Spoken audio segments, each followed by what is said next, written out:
Assalamualaikum Ibu. Waalaikumsalam. Silakan duduk. Terima kasih Ibu. Sama-sama. Apakah sudah nyaman duduknya? Oke, udah Ibu. Apa kabar? Alhamdulillah baik Bu. Nampaknya muka kamu tidak ceria hari ini. Ada sesuatu yang terjadi padamu? Apakah ada sesuatu yang ingin kamu ceritakan? Begini Bu, saya ingin menceritakan masalah yang sedang saya alami. Baiklah, silakan ceritakan bagaimana permasalahannya. Mari kita bahas bersama-sama. Namun sebelumnya itu Ibu minta kesepakatan waktu untuk membahas supaya efisien dan teratur bagaimana? Saya setuju Bu, saya rasa 45 menit itu cukup. Saya minta Ibu untuk merahasiakan ini. Saya tidak ingin orang lain mengetahui akan permasalahan saya. Baiklah, Ibu tidak akan menceritakan masalahmu ini dengan siapapun. Sekarang, kalau boleh tahu apa permasalahan yang kamu hadapi? Begini Bu, saya saat ini sedang terbebani dengan tugas kuliah saya. Ditambah lagi, saya juga mengikuti kuliah semester pendek untuk memperbaiki nilai-nilai saya. Oh ya, terus? Iya, terus saya pusing Bu, saya capek menjalani ini. Berapa banyak mata kuliah yang harus kamu perbaiki? Cukup banyak sih Bu, ada 12 mata kuliah. Wah, banyak juga ya. Kalau boleh tahu bagaimana cara belajar kamu pada saat semester kemarin? Bisa kamu ceritakan pada Ibu? Bisa Bu, sebelumnya memang saya akui saya senang sekali untuk menunda-nunda pekerjaan kuliah saya. Saya juga senang untuk membuang waktu dengan pergi bermain bersama teman-teman saya Bu. Jadi intensitas belajar kamu di semester lalu menurun. Itu karena kamu menunda-nunda pekerjaan kamu, dan kamu juga sering membuang waktu dan bermain bersama teman-teman kamu. Iya Bu, betul. Lalu pernahkah kamu berpikir bahwa karena sikap kamu yang seperti itu yang membuat kamu nilai kamu menurun dan kamu harus mengikuti semester pendek? Iya Bu, saya rasa karena sikap saya yang suka menunda-nunda pekerjaan dan bermain itu mempengaruhi nilai-nilai saya Bu. Saya bisa merasakan perasaanmu ini. Dan juga Bu, saya terus dihadapkan oleh perasaan penyesalan terhadap apa yang sudah saya lakukan dulu. Perasaan bersalah itu terus menghantui saya. Dan saya sudah terlalu banyak merepotkan kedua orang tua saya. Saya sudah menghabiskan banyak uang, tenaga, dan waktu saya. Saya benar-benar menyesal Bu. Saya sudah membuat kecewa orang tua saya Bu. Mungkin memang sebaiknya saya tidak melanjutkan pendidikan S1 saya.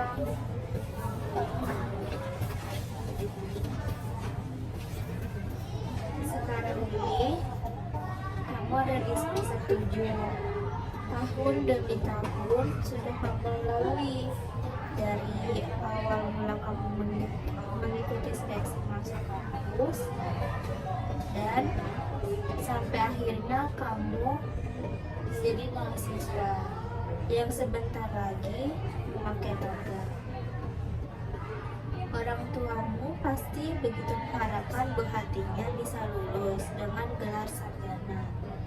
Setiap manusia jelas pernah mengalami keadaan sulit dalam hidupnya, seperti kamu saat ini. Tapi percayalah bahwa di balik semua problem hidup pasti ada jalan keluar. Untuk menentukan apa itu artinya sebuah kebahagiaan. Dari pembicaraan yang sudah kita lakukan, ada baiknya jika Mika simpulkan terlebih dahulu supaya semakin jelas arah pembicaraan kita. Pertama, bahwasannya sering ini kamu sedang merasa ada posisi yang sulit dan kamu dihadapi oleh perasaan masa lalumu. Kedua, bahwa kamu merasa tidak sanggup menghadapi keadaan ini dan kamu memilih mundur untuk tidak meneruskan kuliah, sementara kamu sendiri memiliki impian untuk membahagiakan kedua orang tua kamu. Saya bingung Bu, harus bagaimana. Baiklah, sekarang silahkan kamu mengutarakan semua perasaanmu, hal-hal yang mengenai permasalahan yang kamu hadapi sekarang. Tapi kamu harus menambahkan belakang kalimat. Saya bertanggung jawab atas segala perbuatan saya. Kalau ibu contohkan, saya kalah dan saya bertanggung jawab atas kekalahan saya itu. Kamu bisa?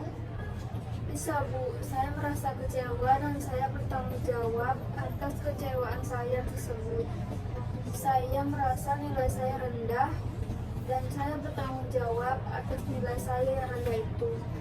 Saya merasa intensitas belajar saya rendah dan saya bertanggung jawab atas hal itu. Baiklah, apakah hanya itu saja perasaan yang kamu sampaikan? Iya Bu, hanya itu.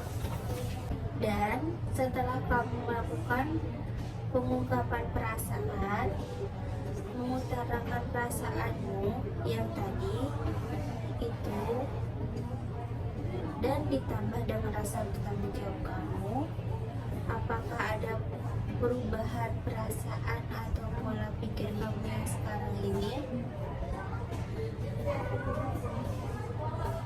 Tidak apa-apa, dibiarkan saja. Lalu bagaimana perasaanmu sekarang ini? Saya merasa sadar akan tanggung jawab saya sendiri Bu. Kalau memang kesalahan tersebut berasal dari saya.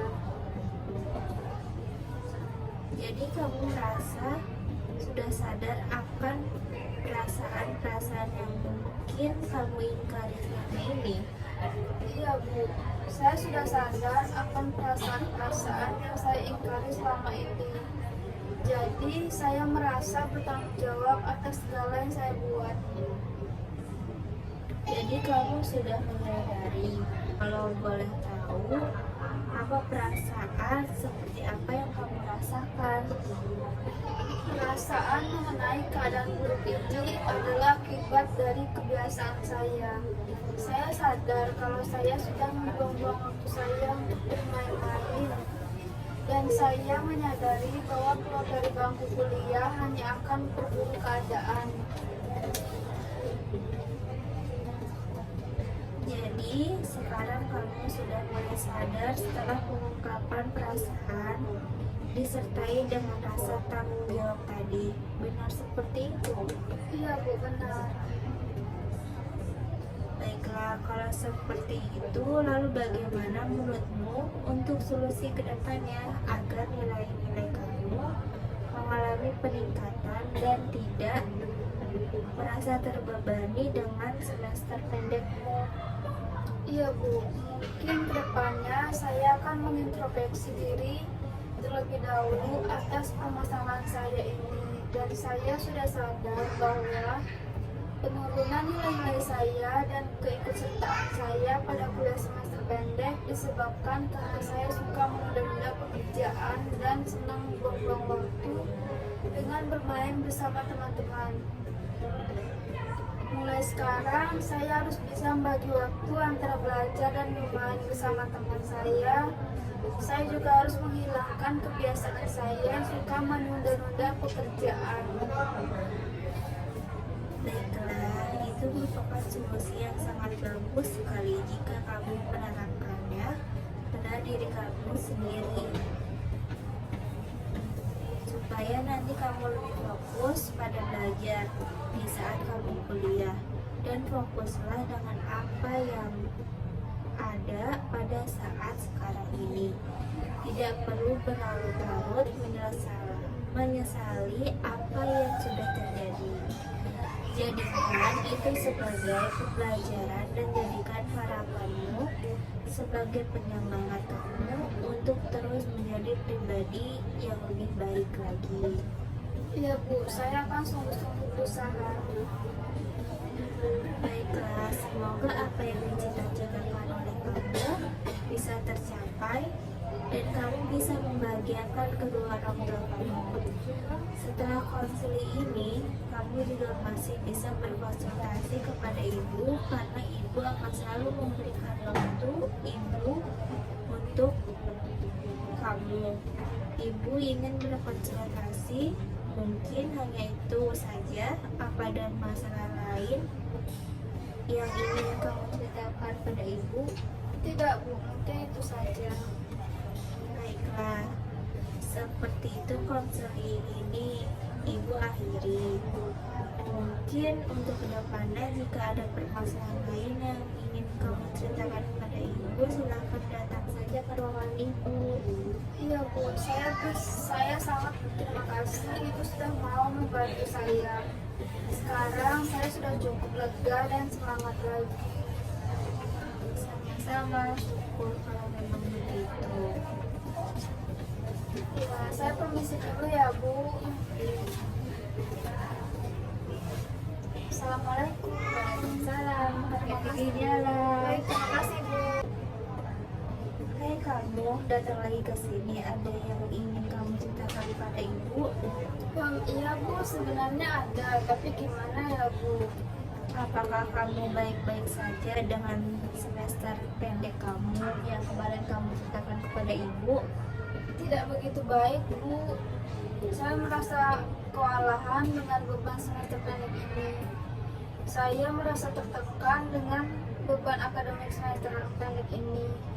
Saya tidak tahu harus mulai dari mana. Saya mengerti semester pendek memang bisa sangat intensif. Bisa ceritakan lebih lanjut tentang kesulitan yang kamu hadapi? Saya punya banyak tugas dan ujian dalam waktu yang sangat singkat. Saya kesulitan mengatur waktu dan merasa stres. Ditambah lagi jalur kuliah sangat padat, banyak tugas dan ujian yang akan datang bersamaan.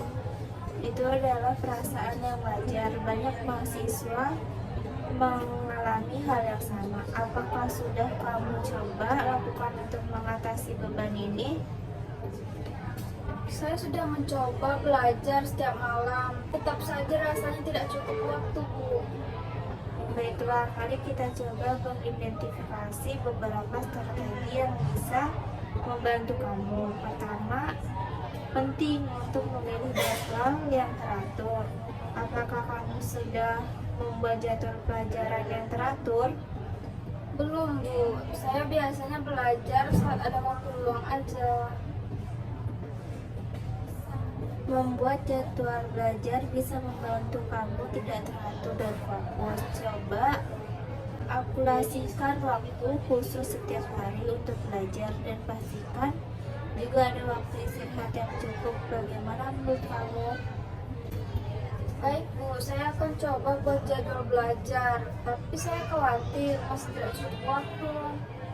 Selain membuat jadwal, kita juga bisa membicarakan teknik manajemen stres. Apakah kamu sudah mencoba teknik relaksasi seperti meditasi atau olahraga ringan?